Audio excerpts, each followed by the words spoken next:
Welcome to Reckless Paradise, everyone. I'm your host, Marissa. I'm here with my co-host, Dystro. Say hi. Hello, everyone. Happy Thursday, everybody. I hope everybody is enjoying August so far. We are definitely more than halfway done now. I'm honestly sad to say that because August is one of my favorite months of the year. Um, but how are you doing? I'm doing fantastic. It's hard to hear you a little bit on my end. I don't know why, but might be my it's internet. it's it's probably because like my microphone's a little bit away from my face. It's all good. But anyways, I hope everybody's enjoying the summer. I know some people have already went back to school, and if you did, hang in there.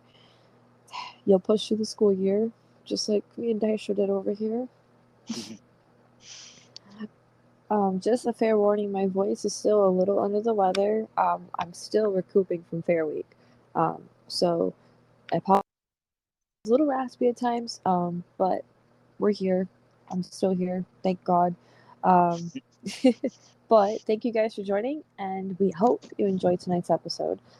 So, tonight we are breaking down a more recent album, I guess you could put it. This album came out on June 2nd of this year, practically 3 days before my 21st birthday.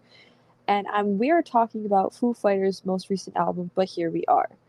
So, this album is 10 tracks long, and I believe Dave did all the drums on this because obviously Mhm. Taylor had passed away last spring, like early spring. Yes. So this album is a little bit of an album that kind of touches people's heartstrings a little bit. It kind of tugs at the heartstrings, especially if you've been a Foo Fighters fans almost since the very beginning, or even if you're more of like a newer Foo Fighters fan like I am. Like I came across the Foo Fighters during the pandemic, through the radio, of course. So I'm still learning about Foo Fighters every day. I mean, who's not learning every day about a band? So not only is this album in general a good tribute to Taylor, who I just mentioned had passed away last March, it's also a good tribute to Dave's mother as well, who also passed away last August. So Mm. Dave lost two big people in his life in 1 year. That's crazy. Yeah. Um, it's a shock to I think Dave and the whole rest of the band too, because like one, it's you lost a brother in Taylor, and then you lost your own mother in the exact same year. Yeah, like holy Uh, crap. it was a true like tried and true like testament to the band too, because like they kind of like had to move on without Taylor, Yeah. which it's not easy to do. It's not easy to do for some people. But yeah, like you said, Dave did do the drums for this one, which is kind of like I guess cool in a way because we hadn't heard Dave do drums a lot Yeah, ever since since. since the Nirvana days, I mean, when he was in Nirvana. Um But yeah, I'm gonna tell you right now, this album from start to finish, like from the moment I heard the first track, like it kind of just tugs at your heartstrings a little bit, like especially at the very end with the closing track, which we'll get to when we break down the whole album. So Mhm. if you guys aren't familiar with how this works, this is how we usually do it.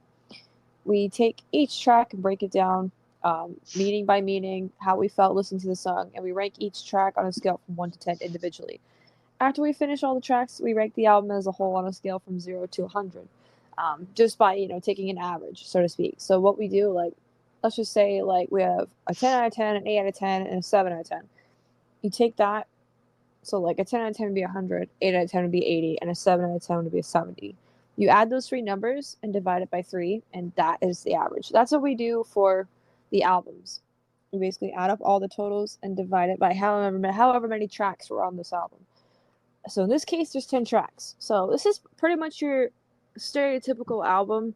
On average, albums usually have about 10 tracks. Sometimes you'll get lucky and you come across an album that has 16, which Hmm. next week we'll be getting to. So I will be talking about that after the end of this episode. All right, so are you ready? Raise our ever be. All right, and just so you know, Dystro has all the song meanings for these songs. He's in charge of the Foo Fighters songs for the breakdown episodes. Yep. All right, so track number 1, we start out with Rescued. Now, I believe this was the first single that dropped before the album came out. Yes, I think it was. Yes. Because this is the first song I heard on Shome before the album dropped. Like, I believe this was the first single they had released. Um, I actually don't hear this one as much anymore for some reason. Like, now they play track number 2, which we'll get to next. I really don't hear Rescued anymore, like, as often. They used to play it a lot on Shome. It's like I hear it every once in a while. On my local radio station. I hear Rescued, and I think I can't remember if it was Rest or Under You. I think it was Under You. It might be Under You, because that's the one that I hear a lot now. But yeah, um, I don't know if you had a personal meaning for this I one. kind of do. I kind of do. Like, when I heard it, like, every time I hear it, I kind of listen deeply into the lyrics each time, so I kind of learn more and more about what this song means to me each time I hear it. Mm-hmm. When it comes to Rescued, to me, it seems like kind of like dealing with, like, losing somebody. Like, obviously, it came along fast. Like, that's like one of, like, the most memorable lines for me from that song. Like, it just came out of nowhere. Like, when someone dies, obviously it comes out of nowhere. Like, you're not expecting it. So, Right. like, it's kind of like that opening track where Dave's taking you into a journey. He's about to take you into this journey of grief and Mm-hmm. sorrow and pain and anger and all that. Mm-hmm. Basically, the 5 stages of grief. That's what I was gonna say too. Like that's what I was saying like last night. I was like that's why I had like kind of like an epiphany about this whole album because I was like when I was looking through for all the meanings, which I found a lot of meanings for all these songs, by the way, which is crazy. Um, I thought in my head I was like, okay, he's going through the 5 stages of grief. Yeah, that's pretty much what I could sense with this whole album. Right. I found a meaning. It's a long one, so bear with me. Mm-hmm. So this was the Foo Fighters' response to the death of Taylor. Song starts with an allusion to the passing of Taylor. With his death, the rest of the band felt like they also died, at least on the inside. But when you hear the second verse, the listener is transported into the depths of Dave's soul as he sings a loss of love, hope, and faith as his world comes crashing down. Grohl is waiting for someone to make him feel alive again. Wow, that's actually really dark. Mm-hmm. Fuck. Dang. Uh, Yeah, like this song is like a good opener, to be honest. Like, I don't think they could have picked a better song to open this album with, to be honest. mm-hmm. Um, I really wish I heard it a lot more. I kind of took it for granted how much they overplayed it when it first came out. I'd do anything to hear this song again right now. But yeah, jeez, that's dark. Like, it's kind of basically what I said. Like, it kind of killed them inside when they lost Taylor. Mm-hmm. It came out of nowhere for sure. Like, I remember what I was doing when I found out Taylor had passed. I was sitting on the couch downstairs. I think we were about to watch wrestling or something. And in my old Discord server, somebody had put in the chat that Taylor Hawkins had passed away. I'm like, okay, who's Taylor Hawkins? Now, mind you, I was not like an overly obsessed Foo Fighters fan at this time. I was like one of those stereotypical, oh, I know the hits Foo Fighters fan. Like, if I hear them on the Right. radio, it's like, oh yeah, it's the Foo Fighters. But like, I wasn't really like looking in depth with them yet, like I did this year. So I was like, who's Taylor? So I go on Twitter, I click on the link that our friend had at the time and send us, and he was the drummer of Foo Fighters. I'm like, oh really? Wow. He was only 50. Mm-hmm.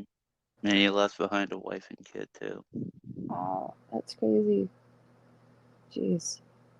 But yeah, to keep the episode going, I give this track a 10 out of 10. Like, there's no question about it. Oh yeah, I did too. All right, track number 2, I actually just heard not too long ago on the radio, and it's Under You.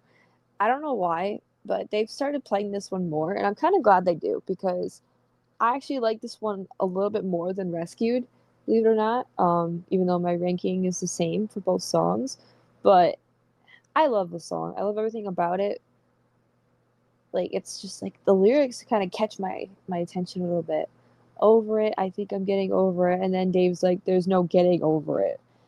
Mm-hmm. Like that's again like signifying like okay, like some days you feel like you can get over this person's passing, but then there's days where it's like there is no getting over it. Like, and I felt that. I felt that like plenty of times. Even Yeah. like not only in just like someone passing, like just losing a friendship or something. Like even that, like you can kind of Mm-hmm. connect it in that way. Right. Um, I yeah, like I had said, like I found meanings for all of these, which was surprising. Um, I think it was I think it's songfacts.com, I believe. Okay. This is where I found like a lot of this information, so shout out to that website. Um, it says it unveils Dave's personal journey through grief. Like I said, So it's pretty much just that. it's an emotional exploration loss, grappling with the complexities of healing while persevering the in, indelible memories of a cherished connection. So like with Taylor and with Virginia. Yeah, his mom. That's if Hmm. y'all didn't know, that's his mom's name. Hmm. Um. So basically what I just said, like Hmm. it's about how some days are easier than others. Like some days you feel like you're getting over it, but then like there's other days where it's like you feel like you're back at square one. Hmm. Yeah, I give this one a 10 out of 10. Like, yeah, it is played a lot on the radio, but like I like this song, so like I would love to hear it all the time. I gave it a 9 out of 10, but it's only because I don't hear it a lot. But I do hear it like more often now. I hear it on Show'em like 3 or 4 times a day. I hear Rescued a lot, that's why. Like I said, at first I did too. Like when they came out with that single, they I Mm. did. I heard that a lot. But now they're playing Under You a lot, which hey, that's fine. I wish they'd play other songs though from the album, but I understand. Right. Okay, so track number 3, we're moving on to Hearing Voices. So this one's kind of a new track compared to the other two that got released as singles. Um, this one I actually had heard before Fair Week when I was on Spotify or whatever. I haven't heard it since, but I do kind of remember it a little bit. I don't really have, well, I kind of have a meaning, but I don't. Like to me, it kind of sounds like Dave is like kind of like dreaming, I guess, or hearing voices wherever he goes, and it's just Taylor. Yeah, that's why I kind of wrote down too. Okay. It's kind of like it says like comes off as one of those types of pieces where the vocals cannot stop thinking about the addressee, so like Taylor or his mom, Yeah. who's no longer around. A lot of these Which songs are self explanatory. yeah, a lot of them, yeah. So I gave this one a 9 out of 10 just because I haven't heard it in a while. It's been a couple weeks, but I do kind of remember it in my head a little bit. It's just like I feel like if I heard it more, I'd get it. I'd be able to bump it up like a 0.5. But for now, at this time, I'm giving it a 9. I gave it a 9 too. Okay, that's pretty good. All right, so track number 4, I actually just went ahead and re-listened to this one, the title track. But here we are. This one's not bad. It's I feel like every album has its weak point. Well, almost every album. And this would be one of them. Unfortunately, I kind of wish this one was a little bit better. It's about a 4 minute track. I know that because I just replayed it because I haven't heard it in a long time. Okay. Um, it's not a bad song. It's just it's kind of like one of your weaker songs. Like yeah, like if I heard it, like if I hit shuffle and I heard the song, I wouldn't skip it. But like it's not like my go-to track from this album. You know what I mean? Yeah, I understand that. Yeah. So what do you find for a meaning?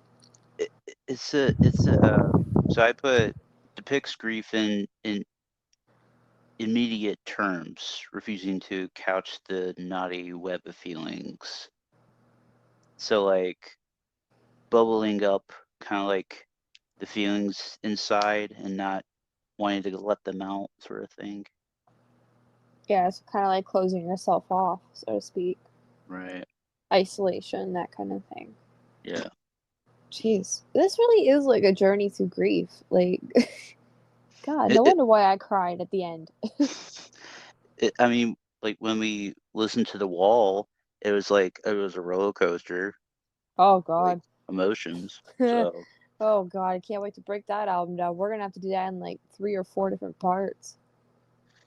oh God. But anyways, I gave this one 8, just because it's kind of the one of the weaker tracks on this album, but it's not a bad song by any means. I would not skip it. I gave it a 9 because it kind of, when I listened to it not too long ago, it kind of almost pulled at my heartstrings a little bit. Hey, that's good. But so it's just like I was just like, oh my God. Hey, it's all good. Okay, so track number 5. This is my personal favorite track on this album, titled "The Glass." I love everything about this track. It's actually my most listened to track on this particular album. And I remember when we heard it the first time, like, ooh, this is a good one. Um, this one's a little tricky for meaning, to be honest, for me. Like, there's multiple meanings, like, for this one for me, but like, I can't really put it into words. That's my problem with this one. It's good though. It's a really, really good song. I think I could try to sum it up. I think it. So through song facts, this is their meaning, not mine, but I just wrote it down. It serves as a plot device as it reads as a symbolic of the barrier that exists between the vocalist and the addressee. So like a glass window. Like Yeah, he can see them, but he can't really touch them anymore. yeah, like they're up above, so to speak. Right. That's what I think, but I mean, I could be completely wrong. You never know. No, it sounds about right, to be honest. Don't think that way. Have confidence. That does sound about right, to be honest. Another thing that really stands out with this song, um, is like how he's always like saying, "I was left to live without it." Like, cause it's like different parts of the song is like, "I had a version of love," or "I had a person of love," or "I had a vision of you." Like, and it all ends with, "But I'm left to live without it." Because it's gone. Like, he lost 2 people in his life that were very, very touching to him. Hmm. So it's like, yeah, I definitely get what you mean, though. Like, that's kind of a good analogy for that. Like, Hmm. looking up, like, you can see them or they can see you, but you can't touch or feel that they're there, so to speak. Hmm. All right, I gave this one a 10. I gave it 9.5 only because I don't hear it a lot, but it's still high up there. Yeah, this one's like my go to track on this album. It's always like been my favorite from this one. Right. Okay, so we're halfway through. We have track number 6 with Nothing at All. This is another one I had to just go ahead and re listen to because I didn't remember it off the top of my head. And unfortunately, this is kind of another one of those situations where it's kind of a weakling, but it's not a bad song. It's still a good song. It's just not my go to pick, you know? Yeah, I had the exact same sentiments about that too. I don't really have a personal meaning for this one, though. So, again, this one's going to be a long one, so bear with Okay. me. Based on the lyrics, the addressee is the significant other. I don't know why it says significant other of the vocalist, but I'm guessing there was like a past relationship before his like current day wife, I'm guessing, the journalist or the photographer or something. But I don't know why, but this is what Songfact says. It says it appears that what the latter is speaking to is his take on their seemingly freshly ruined relationship. In other words, he has to come to accept that this relationship is really and truly over and cannot be salvaged. Salvaged, sorry. Huh, interesting. That's interesting. Now, I don't know who the addressee would be, but I'm guessing it was like a past relationship, I'm guessing. Yeah, I'm not I 100% I sure. don't really know, to be honest with you. But Hey, at least you found something for that one. Yeah, yeah, that one I didn't really have a personal connection to. Like I said, it's one of the weaker tracks for me. So I ended up giving it an 8. I gave it 7.5. That's okay. All right. On to track number 7 was Show Me How. This was another single that they had released for the album. This one, at first, I'm not gonna lie, I didn't like it. It took me at least 2 or 3 different listens to actually have it grow onto me. And now this track is my second favorite track on this album. Right Mm, next to The Glass, of course. This one, I believe, doesn't it have Violet in here as well? I think so. Yes. Because I hear a female voice in the song Yeah. as well. Yeah. That's a Violet role. Yeah, she's the one that says, I'll take care of everything. Hmm. Um, so this song's kind of like, for me, it's kind of like a reassuring song.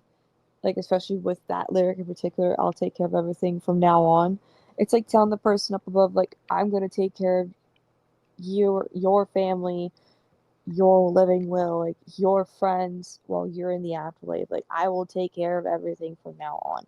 Like, that's what that song kind of speaks to me. Hmm. But yeah. It. I mean, you kind of nailed it on the head too. Because the meaning that I found was like Dave feels this great sense of commitment and dedication towards the addressee. So like what you said. Yeah, Like. like he'll have to take care, and that goes for Dave's mother too. Like, he Hmm. will take care of everything for her. Hmm. Oh man, I love that song though. It's definitely different from what we're used to hearing from the Foo Fighters. But it's a good kind of different. Like I said though, I actually did not like that song at first when it came out as a single. It took me a couple tries to get into it, and after listening to the album, I'm like, yeah, this song makes sense. Like, this is why this song belongs on the album. It just fits. So I gave it a 10. I gave it a solid 10 out of 10. I gave it a 9. That's okay. You probably don't hear it as much. Yeah, I don't hear a lot of these songs as much. Well, I just put it all on a Foo Fighters playlist and I click shuffle, and then I hear all the Foo Fighters stuff. Yeah. All right, track number 8 is Beyond Me. Ooh, this one's good too. This one is like one of those hidden gems I feel like nobody really talks about. Like, I feel like when you think of this album, you think of like the closing track and Rescued and Under You. This is one of those hidden gems that is actually really good. It sounds more like a ballad, and Mm. Dave's got those really strong, powerful vocals when he sings the Beyond Me part. Hmm. Um, I haven't heard this song in a while though, but I do remember it vividly clear as day. Um, I don't really think I have a meaning for this one though. So what I found was it's like it says Dave comes off as someone who has not yet learned to respect the relationship between aging and death. That's what I Oh, found. that's interesting. The relationship between aging and death, is that what you said? Hmm. Yeah, like, man, that's definitely a that's interesting. Cause the thing is, age doesn't matter. Like, you can die at any age. Like, you can be 50, like Taylor. You could be in your 30s. You could live as late as 90s. Like, it really, like, time is precious, and that's kind of what this album speaks to me, is that time is very precious. Hmm. You need to spend time with your loved ones as much as possible. For sure. Oh man, Because it's like you just don't know what you have until it's gone.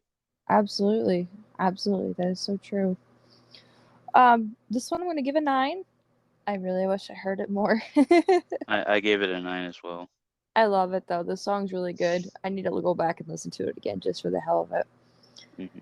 Okay, track number 9 is gonna be kind of a controversial one for some people. It's titled "The Teacher," and this track is 10 minutes.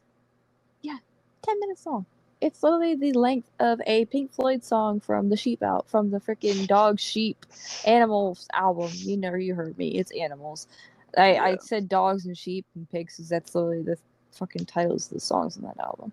It's literally the length of a Pink Floyd song. Like, I have to be in the mood for long songs. That's just me though. Um, like I don't listen to Shine On You Crazy Diamond all the time. I have to be in the mood for it. Um, but like I am always down for like a 3 to 4 minute song. Even sometimes a 5 minute song's not bad. But a 10 minute song, like oh my god. I think that's the only reason why I kind of knocked this song down a little bit. It's not a bad song by any means. It's just actually my least memorable song on this album because it's so long. I think what they could have done is probably split it up in 2 parts. Yeah, they That's could have what. had like an 11th track or something. Yeah, like put like teacher, like the teacher part one, and like do like what they do like with Pink Floyd, do like the transition into the next one. I think Yeah. that would have been better, but it it's basically just a tribute to Taylor and Virginia.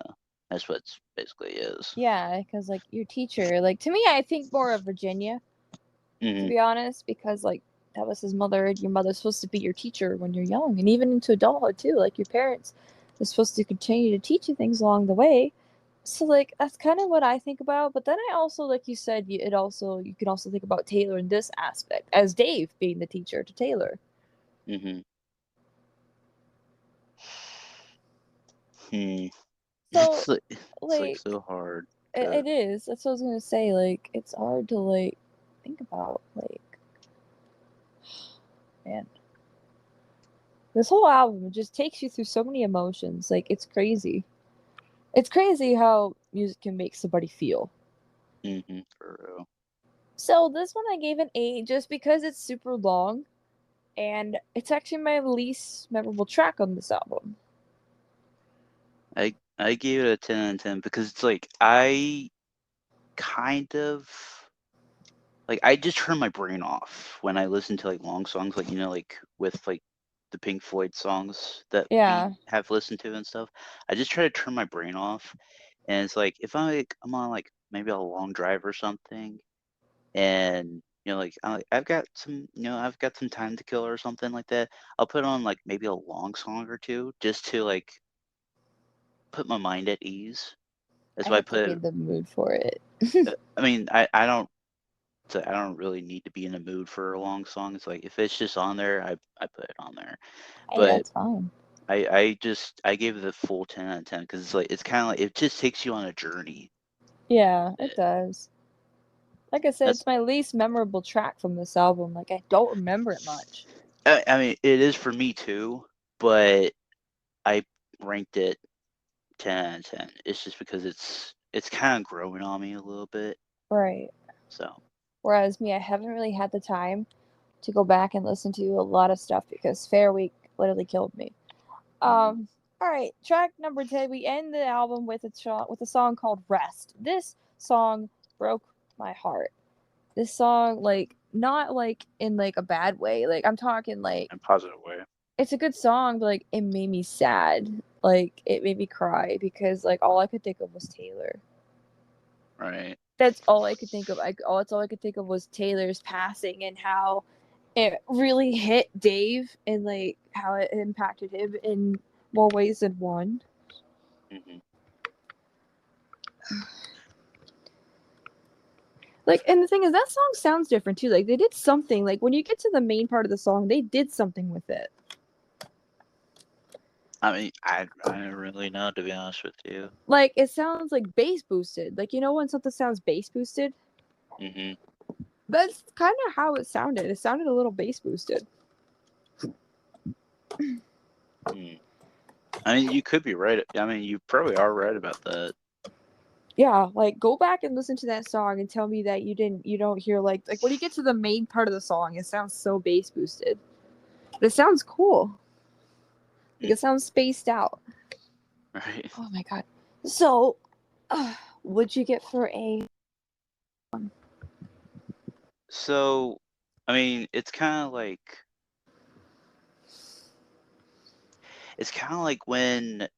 when we listen to Echo Silence, Patience, and Grace together, Oh yes. I love that and album.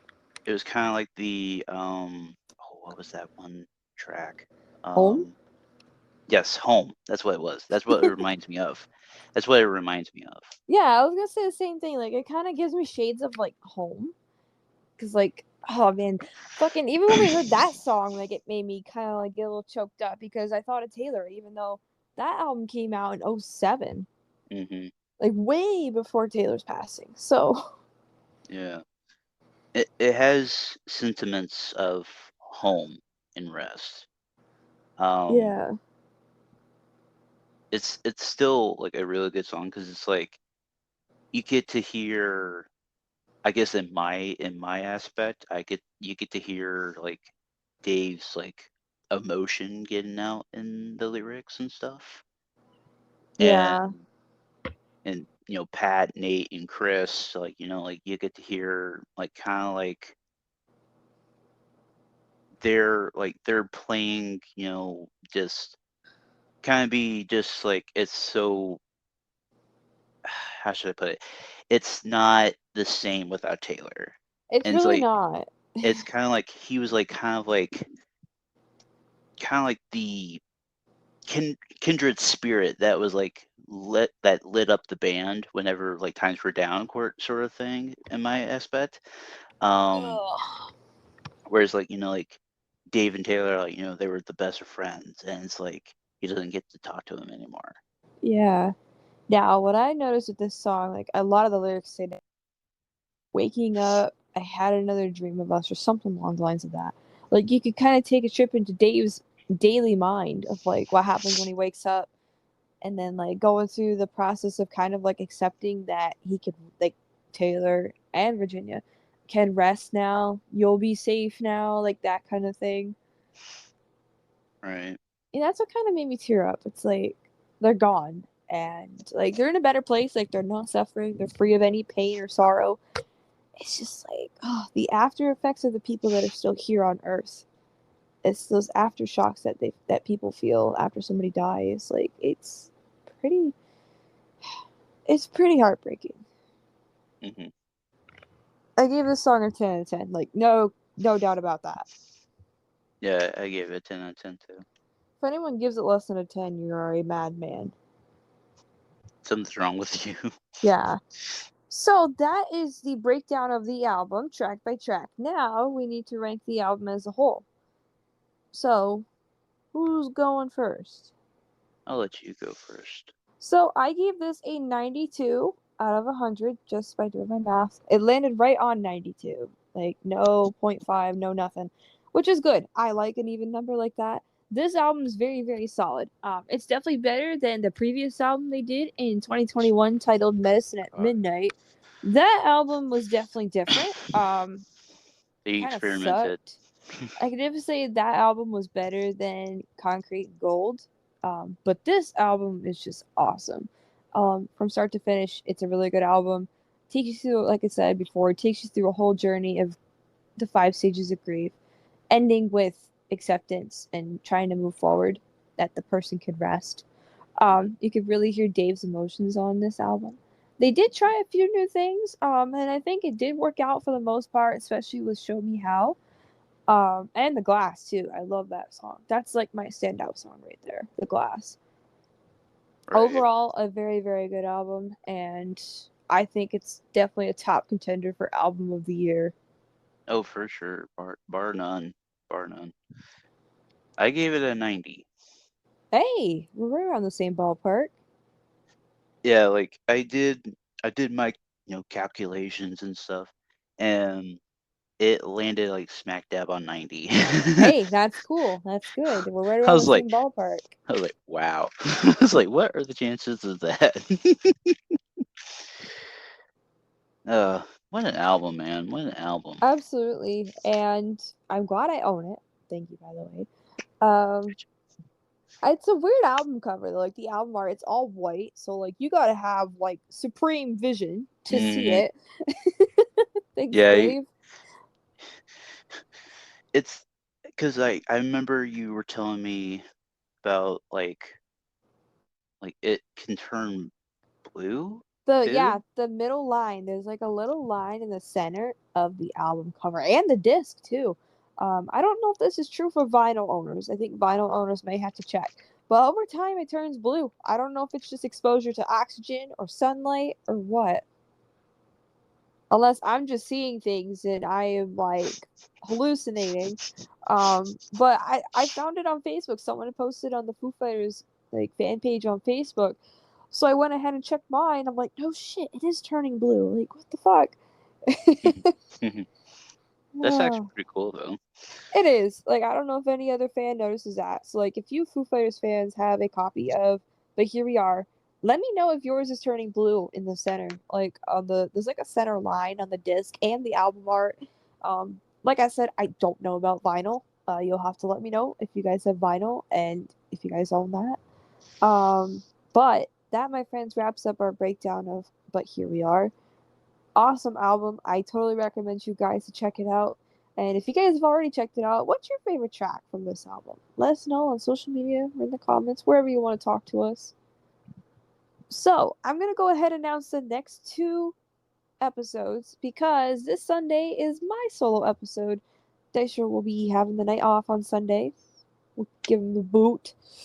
Yeah. What the fuck was that?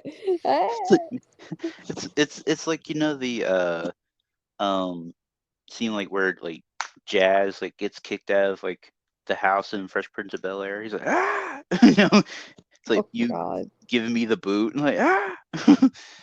So, for Music Madness with yours truly on Sunday, it's going to be episode 3. I'm not 100% sure what I want to talk about yet. I know in the last episode we had talked about music that I have stumbled across since January, even. Um, so, I don't know yet. I haven't really heard any new music this month as I've been very busy, but I kind of we'll figure it out. You guys will see. I'll figure it out by Sunday. So please be sure to tune in this Sunday if you guys want to listen to Music Madness with yours truly. And then a week from today, on the following Thursday, we are going to begin to break down Blink 182's 2016 album California. Now, I say begin because this is going to be a two-parter. This album is 16 tracks long. So let's break it down in halves. We're going to do tracks 1 through 8 next Thursday. And then on September 7th, which will be another Thursday, I have a set to do tracks 9 to 16. However, we are still going to rank the album as a whole. So, whatever totals we get for tracks 1 to 8, we're going to add that to whatever we get for tracks 9 to 16 and come up with a total as a whole. So nothing's going to change about that. It's just we're going to break it down in 2 parts because it is a long album. I could have been silly and done the deluxe edition, but we would have been here for like almost a whole month because the deluxe version is even longer. Yeah, and I think that we would be driven mad by then. And we haven't even done the deluxe version. We only did the regular edition. But I actually kind of want to check out the deluxe version on my own time. Yeah, I'll probably do that too. But yeah, so that'll be a week from today. We're going to do part 1 of California. But like I said, no worries. The album ranking as a whole is still going to be from all 16 tracks. So don't worry about that. That means I'm going to have to go and re-listen to California because I haven't listened to it since January. Ow. Tigger. Meow. Did you just hear her meow? Yeah, I heard her. You're like, take her nut out. That was great. Great timing, Tigger. Oh my Great god, please timing. clip that. Like, clip that. Like, put that I in a will. clip. I Oh will. my god, that was awesome. She That was made an funny. appearance, guys. She said her first word. Just a little. Okay, so Dystro, you have Song of the Night tonight. So what is it? After that great performance from Tigger. um, so I think I might just do a song from But Here We Are. Okay. I'm probably just gonna do The Glass. I don't know if there's a official music video for it. I I know don't there's a know. lyric video. I know I that. think the lyric video will probably do the justice, to be honest with you. Yeah, So because there is visuals in the lyric videos that they did. They did a whole series of lyric videos, which I thought was pretty cool. Um, yeah. Good track, by the way. So, Foo Fighters, The Glass, track number 5 from But Here We Are. If you guys want to hear that, be sure to click on the top right-hand corner of our episode towards the very end. There should be a link that pops up. Go ahead and take a listen. You will not be disappointed, especially if you guys have already heard this song. Solid song. Oh my god, stop playing with my stuff. Okay, so if you guys stuck around to the very end, we greatly appreciate your support. Be sure to go ahead and follow us on social media by clicking on our link in the description below. It'll take you to Linktree, which will have everything there, such as Twitter, also known as X, TikTok, Reddit, and Instagram. So be sure to go ahead and follow us there to keep up to date with the show, as well as our community page on YouTube, where we also post updates in case stuff goes wrong on either of our ends. We will keep you informed. So go ahead and follow us there. And Dystro's YouTube channel is there as well, where he posts weekly gaming content for you guys. What are you at now? 840. Wow, I didn't know you went up. That's good. So we're shooting to get him to 900 by the end of the summer, which I'm going to guesstimate end of September. So it's almost a whole month away. So please go subscribe to him. Go give him some love. Share his stuff around. I'm in there too sometimes because we do play games when we're not doing the pod. But once again, listen to tonight's song of the night, The Glass by the Foo Fighters, and that's it. Thank you guys for joining us, and I will catch you guys this Sunday. Peace. Peace.